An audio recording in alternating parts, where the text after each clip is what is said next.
Welcome to the topic of Week 3, Empowerment and Advocacy in Social Work. The content in this screencast comes from Modern Social Work Theory by Malcolm Payne. Empowerment and advocacy skills are part of our social work practitioner toolbox. They are ways of thinking about the relationships that we make with our clients, as well as they're part of the ways that we serve our clients and give voice to their concerns. So the first bullet says, empowerment and advocacy enable social workers to construct helping relationships and form alliances that give people opportunities to achieve a greater understanding of their lives and to improve their life chances.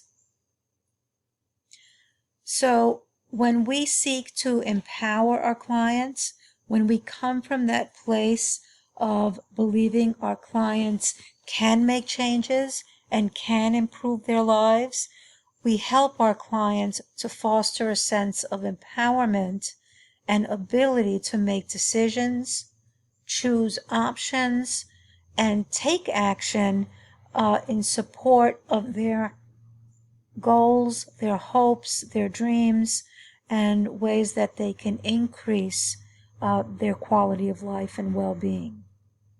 The second bullet point is empowerment and advocacy are social work practices that enable people, our clients, as well as our communities, to overcome barriers to achieve their life objectives, to gain access to services, and improve existing services, thereby contributing a focus on social justice in social work practice.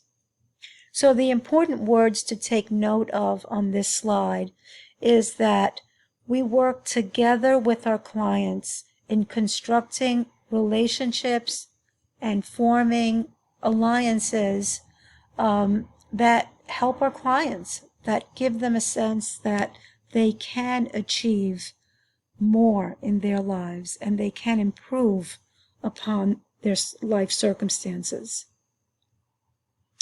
And the other phrase that jumps out at me is overcoming barriers, helping people to meet the challenges they encounter and to find ways to manage them and to achieve despite the adversity.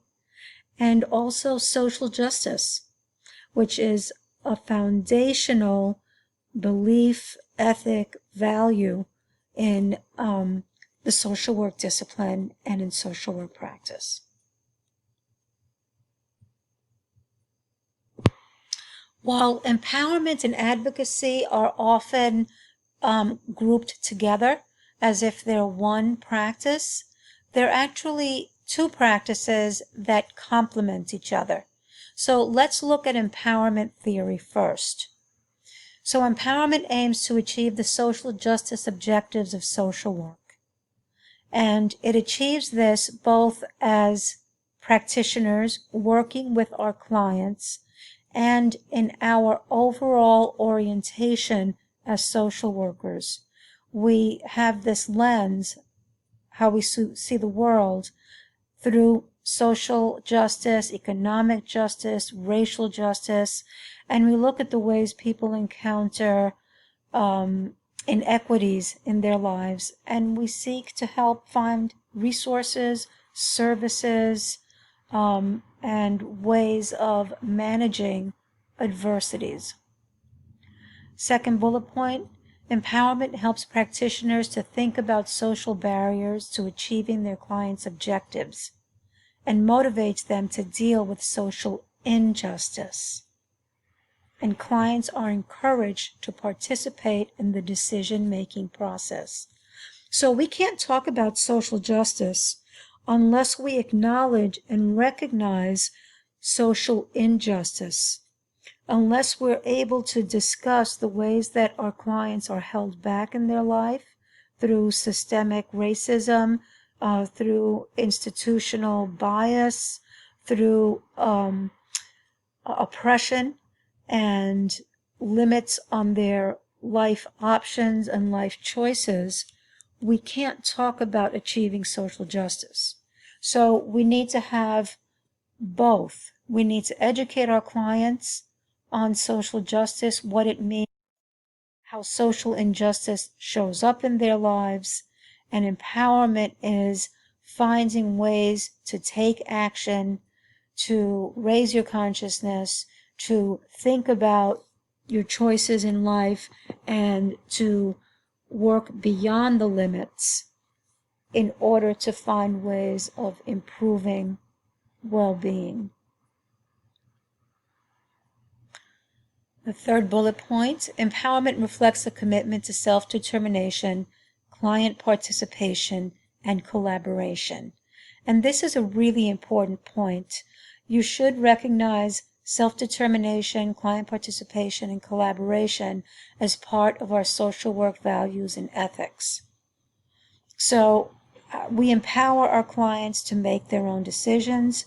We empower our clients to have a perspective on their life and their life circumstances, and we encourage and help our clients to participate and collaborate in the treatment that we're providing, and to be an active partner in the professional relationship and forming the therapeutic alliance as part of our social work practice.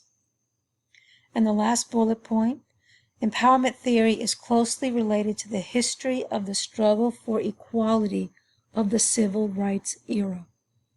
So we as social workers have a lot to acknowledge from the 1950s and 60s civil rights era, the focus on human rights, the focus on ways that our society, our government, our economy creates barriers and oppresses U.S. citizens or people living in the U.S. All of that is a foundation for why we need empowerment, why we need to work with our clients to help them have agency in their lives, make decisions in their lives, and have a perspective that looks at their life within the social environment. So this slide is a restatement of what we've been talking about. Empowerment seeks to help clients gain powers of decision and action over their own lives by reducing the effect of social and personal blocks to exercising their existing power. We seek to increase their capacity and self-confidence to use their own power, and we seek to transfer power to people who lack it. How do we do this? Well, the image here on the slide gives us some clues. So let's look at these in the context of social work practice. Setting goals, helping our clients identify what it is that they want and what they want to work towards in their life is part of empowerment. We often help clients envision their goals, give feelings and energy and power to their goals. Growth. We seek for human growth. We want our clients to function as best as they can. We want them to continue learning, growing, and developing so that they can achieve more in their lives, or at least they can have more joy, more control, more ability and capacities in their life. Morals is also part of this image, and I don't mean that we moralize or that we impose our own morals on our clients. We definitely don't do that. But we can help identify what are those social behaviors, what are our clients' guiding principles in their lives. How can we help our clients be consistent in their thinking and their behavior? That's how I interpret morals. Power, as human beings, we need to recognize where we have agency, the agency that helps us make those decisions in our lives that help us move forward in ways that increase our well-being. Access to resources, access to information, access to relationships and people and opportunities, all of that is part of empowering and advocating for our clients. Learning, sometimes we call it psychoeducation. We provide important information and ways of seeing the world that our clients can learn from and use if it's helpful for them. And positive thinking.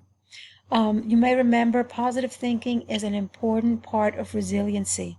Having optimism, having a sense that you can manage those barriers and challenges and get to a better place is an important part of resilience. And all of these are important parts of thinking about empowerment, and for you to think about, what are you comfortable with in social work practice, in the ways that you are going to help your clients increase their sense of empowerment. The bullet points on this slide are based on a research study that Lorraine Gutierrez conducted in 1995. While 1995 may seem a long time ago, 25 years ago, I think that her findings are still relevant today. And she did a study on social workers and their views on empowerment. And these 5 points emerged as the most important aspects of empowerment among social work practitioners. Number 1 is control over one's life. No one wants to feel helpless. No one wants to feel manipulated or feel that someone else is in charge. So having a sense of control or a sense of agency, that we can make decisions, we can take action, we have a say in how we live our lives and the ways that we want to engage with people and activities and other aspects of our community life. The second one is confidence in our ability to act over issues that are important to us. And this also involves learning. This also involves looking at and identifying what's important and looking at and identifying, how can I take some action? How can I find ways of affecting some change on issues that are important to me? Number 3 is the ability to recognize or develop our own power to act. Sometimes what holds us back is insecurity. What holds us back is kind of not knowing what to do. We may feel, we're too insignificant. We don't have enough knowledge or abilities.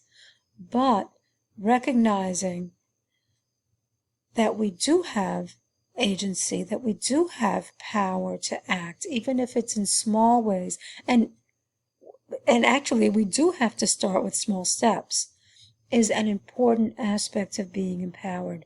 We have to start somewhere, and knowing that it's a process is an important aspect of empowerment. Awareness of and having access to choices. We need to be informed. We need to be educated on what is available, what are the resources, what are the paths that I can choose to take. So information and access are really important aspects of empowerment. Independence from others to make our own decisions and act on them. We need to be able to think for ourselves. Doesn't mean you don't take others into account, doesn't mean you don't acknowledge that the decisions that we make often have an impact on others. That's systemic thinking, right? But we also need to have the confidence, the ability, the information that we need to act independently in our own best interest as well. So now we turn to advocacy theory.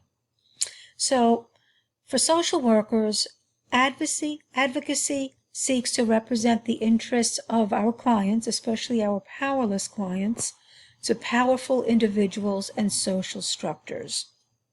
So we act in the service of clients who may not have the platform to speak up, who may not have the access to resources or the access to important people to speak up. And we represent our clients' needs, our clients' resources and needs for resources, and the perspectives of our clients. So all of that is part of advocacy.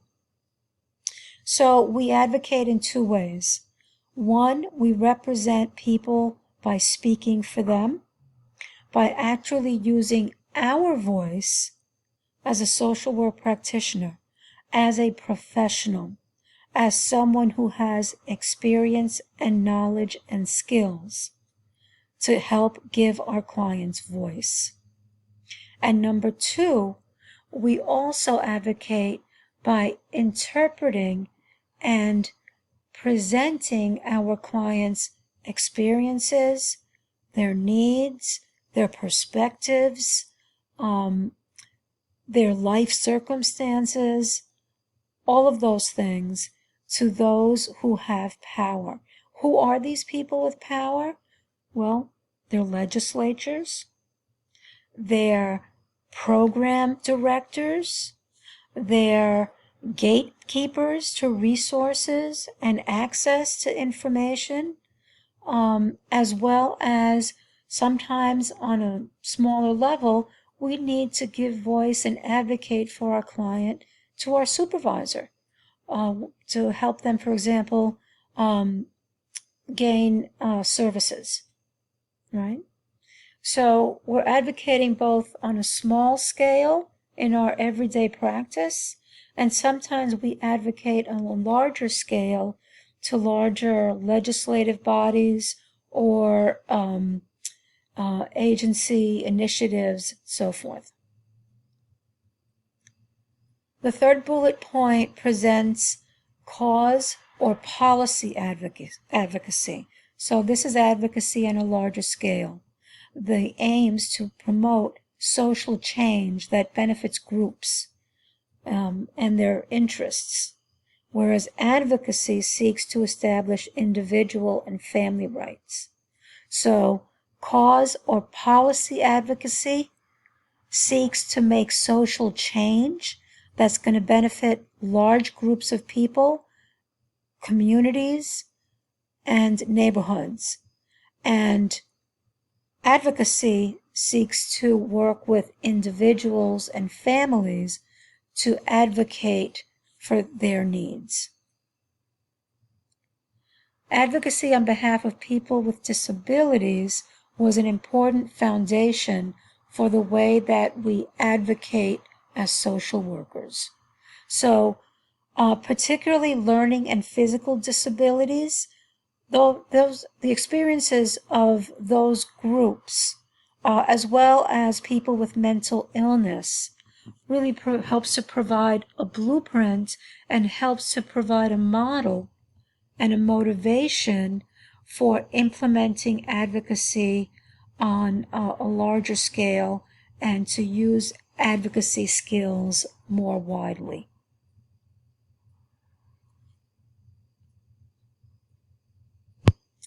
So for us as practitioners working with families, working with individuals, this is why we should advocate. Because our voice represents those who we serve.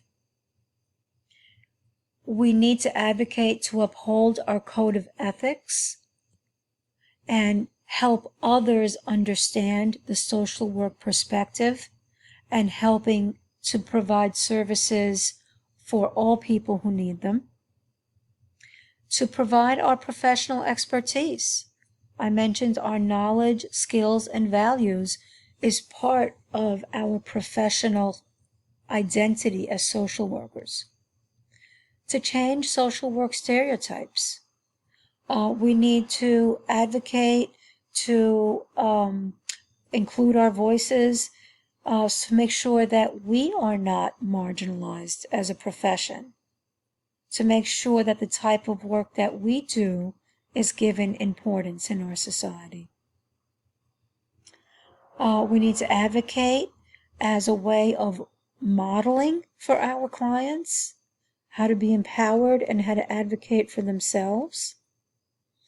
And also, as social workers, we often are dealing with vicarious trauma. We're dealing with clients who are in very difficult circumstances. And we need to recognize that sometimes we are also impacted emotionally by the work that we do. So we also need to advocate and empower ourselves as professionals and as individuals. So here is an example. It's an advocacy model based on services for women experiencing interpersonal violence.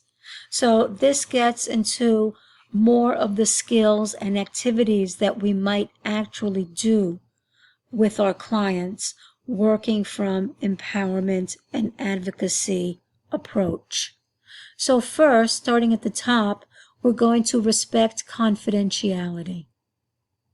We're going to ensure our client that working with us is a safe space, that we are not going to discuss their situation or anything that they share with us unless we are given permission to do so.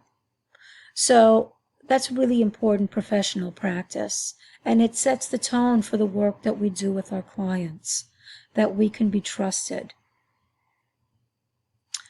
Moving to the right, we believe and validate her experiences. So our clients need to be heard.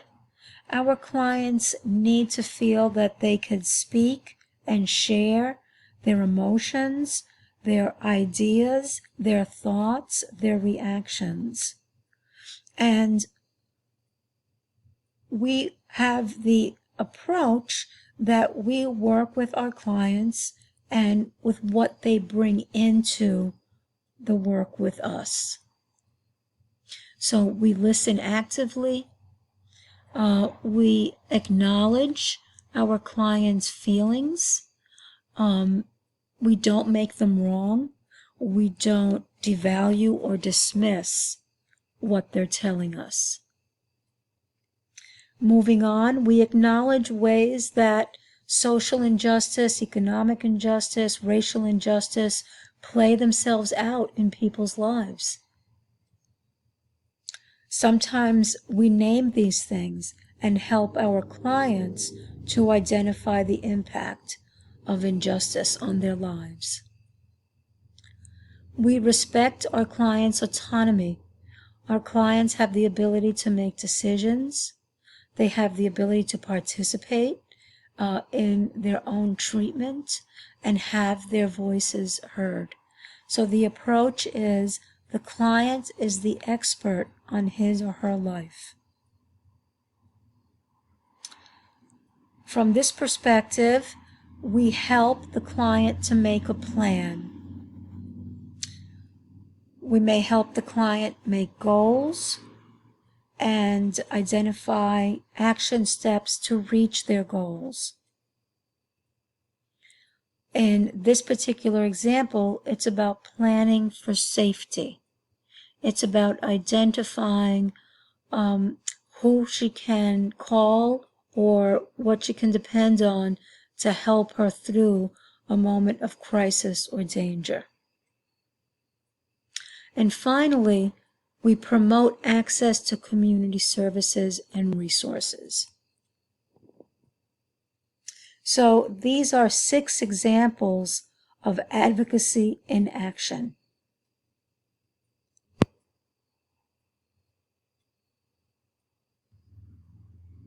So, to recap what we've been talking about, empowerment and advocacy practice on the microsystem looks like social work techniques that rely on accessing services and resources, helping our clients to be informed and to learn, helping our clients help themselves, provide mutual assistance to others, and to participate in planning and managing the services they receive, and most important, to participate in making decisions in their treatment plan. On the meso and macro system levels, empowerment and advocacy practice seek to achieve social progress and change through working with groups, providing education and helping groups to access and learn more information, participate in organizations and social movements, and seek change on legislation or policies on particular issues that affect client groups. So this is just a note that for class, we're going to apply Lee's principles and practice of empowerment to a case example. So review figure 11.2 on page 310 on Lee's principles and practice of empowerment, and come to class ready to apply these to a case example. And this is the screencast for week 3 on empowerment and advocacy. Thanks for listening this far.